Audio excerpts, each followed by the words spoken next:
Di ba ako abala, sir? Di ba ako abala? Okay lang sir, kailangan mo lang bumalik agad. Sige, saglit lang naman. Yeah. Sir. Ay, maraming salamat sir.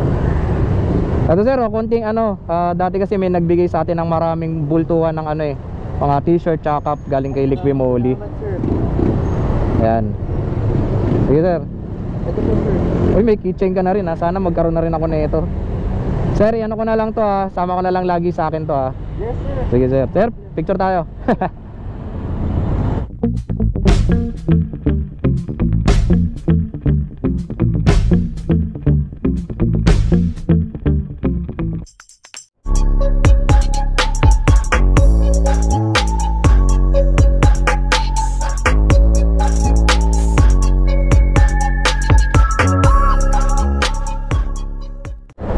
Okay, so good morning mga kanatik.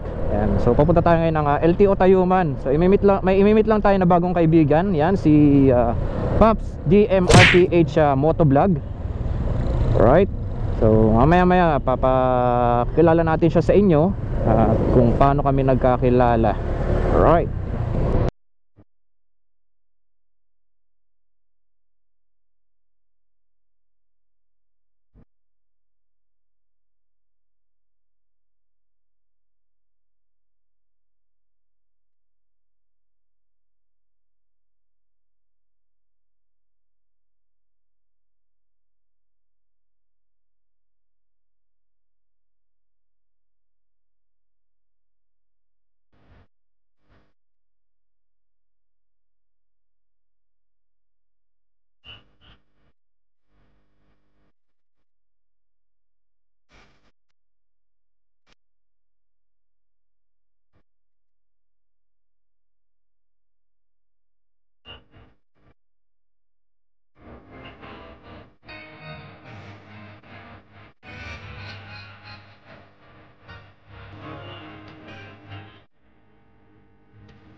Kaya si Pops dito.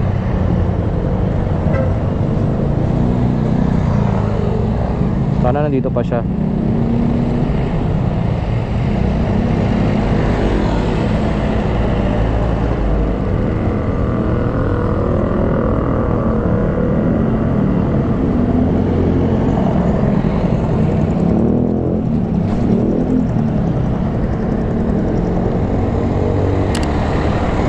Dumiretso na ng pasok si Pops.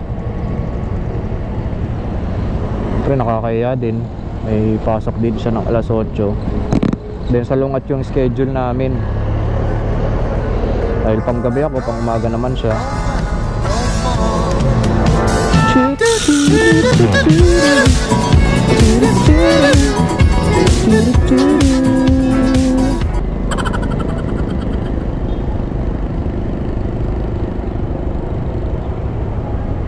A few inches later. Dami nang kumakaway-kaway dito sa labas eh. Siguro yung mga papalakad ng mga papel-papel. Pwede rin fixer, pwede rin malinis na intention. Mga kumukuha ng customer sa emission, kumukuha ng customer sa insurance. Ayan, ito si Pops.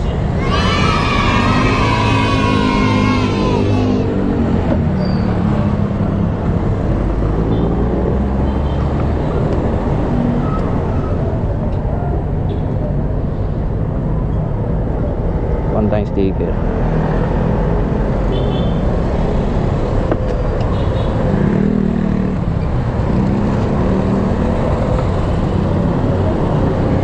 Di ba ako abala, sir? Di ba ako abala? Okay lang sir, kailangan mo lang bumalik agad. Sige, saglit lang naman. Yeah. Sir. Ay, maraming salamat sir. Ito sir, konting dati kasi may nagbigay sa atin ng maraming bultuhan ng mga t-shirt tsaka cup galing kay Liquimoli. Salamat sir. Ayan. Sige sir. Ito po sir. Uy, may keychain ka na rin ha. Sana magkaroon na rin ako nito. Sir, ano ko na lang to ha. Tama ko na lang lagi sa akin to ha. Yes, sir. Sige sir. Sir, picture tayo.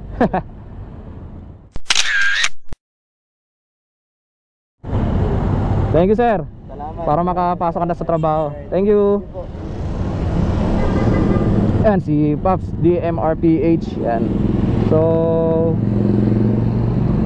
yun nga, ang purpose niya talaga is bigyan tayo ng helmet mount na galing kay GRX. Ayan, GRX. So yung Shopee natin ngayon mapapalitan na siya ng GRX. So parang ano siya, parang magiging parang sponsor na rin natin siya. Then kay DMRPH yan. So shout out. Maraming salamat. Ayan. Then along the road i-discuss ko sa inyo paano ko ba nakilala si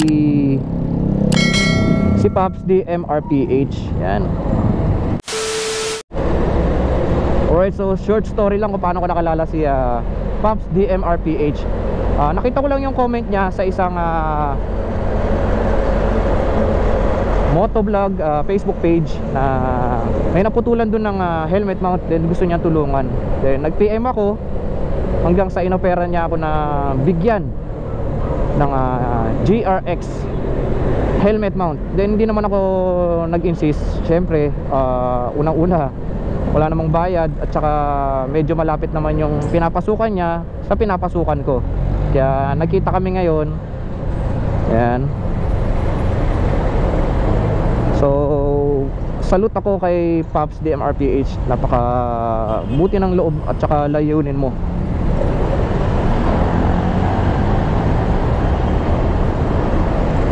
Makatulong sa ibang or kapwa nating motovlogger. Ayan. So hopefully sana more blessings sa sa'yo, sa channel mo. Sana marami ka pang matulungan na iba. Ayan. So salute ako Pops DMRPH. Then sa GRX Motonetics ba? Tama ba? Tala nga, baka magkamali pa tayo ng bigkas.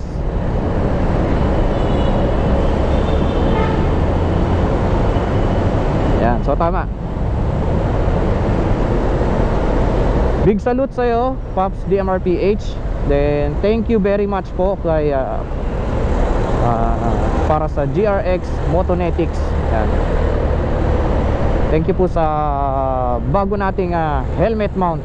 Alright, so antayin nyo lang, lalagyan natin ng review si GRX helmet mount. Ayan, so stay tuned. Medyo dami natin kasi pending na video eh. Alright, so hanggang dito na lang mga Pops. Di ko na masyado pahabain ano.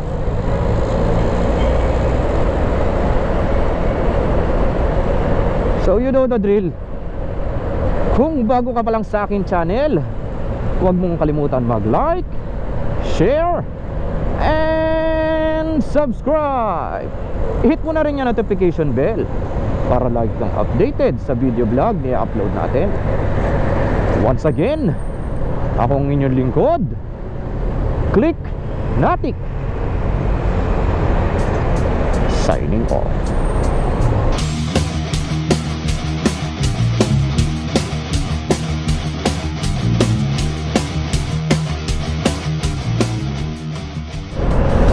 Thank you Pops DMRPH Motovlog. Yan. Thank you din sa GRX Motonetics. Mabuhay po kayo. Yan. Thank you from Click Natik Motovlog.